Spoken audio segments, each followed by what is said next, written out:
mensonge. Voilà. Bon, Voilà, il y a plusieurs formules. Donc, mais vous voyez, la fonction des formules, c'est entrer dans le monde magique et une autre formule pour sortir. Hein? On ne doit pas rester dedans. D'accord? Et ce qui est un peu drôle dans les contes du Père Allium, c'est qu'il n'y a pas de formule. Pourquoi? Je ne sais pas.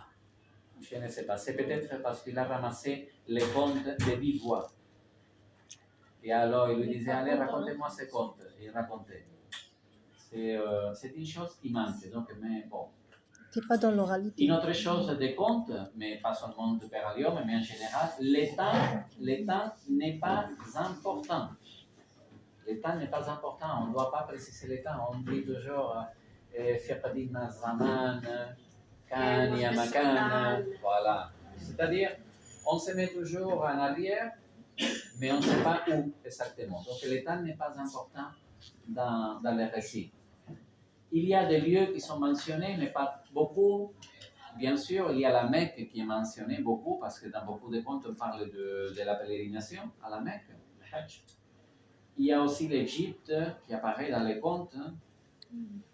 Il y a l'Égypte, je ne sais pas si vous connaissez les gestes de Banu Hilal, bien sûr. Bien sûr. C'est sûrement dans les gestes de Banu Hilal, il y a aussi des contes. Les Banu Hilal, ils venaient du Hajj, de la péninsule arabique, hein, de Hijaz, et puis de Najd.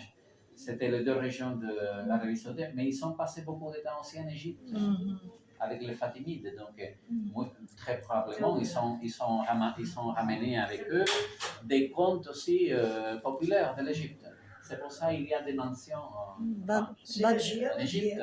Voilà. Il y a Bagdad. À Bagdad aussi. Bon. Il y a aussi on mentionne aussi la ville de Médine, bien sûr, en Arabie Saoudite. Il y a aussi des mentions à la Médine de Tlemcen. À Tlemcen. Et puis il y a une autre Médine, il y a une autre ville dont je sais pas, qui s'appelle Rindatelimal. C'est peut-être un nom inventé ou ça existe, mais je n'ai pas trouvé. Peut-être que c'est un nom plus oriental, je ne sais pas.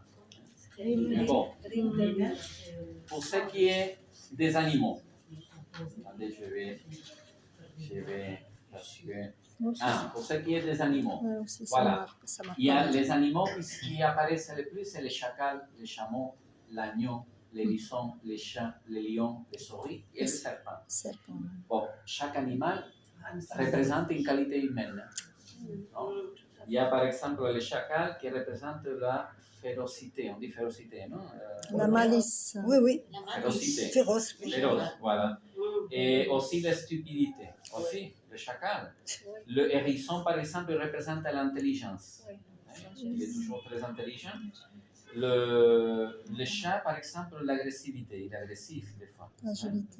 Le rat, par exemple, il représente la peur. Donc chaque animal a une représentation d'une qualité humaine. On a aussi beaucoup des éléments de la nature du Sahara. Il y a les palmiers, les oasis, ça on connaît. On a aussi on mentionne aussi beaucoup des éléments de la culture islamique, de l'islam, bien sûr, parce que on est dans une société islamique. Et il y a aussi les couleurs qui sont très importantes. Par exemple, le noir, il représente le malheur, toujours. Il y a le blanc qui représente la fortune, le bien-être. Hein? Il y a les roses qui représentent la beauté, c'est la fleur, bien sûr. Et il y a le vert, qui c'est une couleur islamique aussi. Non? C'est la couleur, on dit, du paradis. Non? Il y a aussi les numéros, ce qui est très intéressant. Il y a les 3 le 7 et les 7. Les 7, c'est un numéro qui se répète beaucoup parce que c'est un numéro impair, parfait, non, dans l'islam. Mais il y a les 3. Et les 3, c'est un numéro qui se répète beaucoup à l'époque pré-islamique. Ça veut dire qu'il y a des contes qui viennent aussi de l'époque pré-islamique. Vous savez, les 3, par exemple, chez les chrétiens, c'est important parce que c'est la Trinité. Voilà. Donc, il y a le 7, c'est le plus important, mais des fois, il apparaît le numéro 3. Le Il y a 7. le- il y a le 9 Ça veut aussi. dire qu'il y a des contes qui Il y a viennent impair. d'une tradition pré-islamique. Il est ancien. Hein. Il y a aussi les 4. Aussi. Et normalement, c'est les 7 le plus important, et puis il y a les 3. Hein. Il y a les 4, les 2, hein. Mais voilà pour les nombres. Bon, il y a aussi des mentions aussi à la manière de vivre au Sahara, etc. etc. Bon, avec ça, je vais terminer. Si vous voulez, maintenant, vous pouvez demander, on passe aux questions, mais vous levez la main, s'il vous plaît. Et puis après, je vous propose de lire, on va lire quelques contes du Père Allium.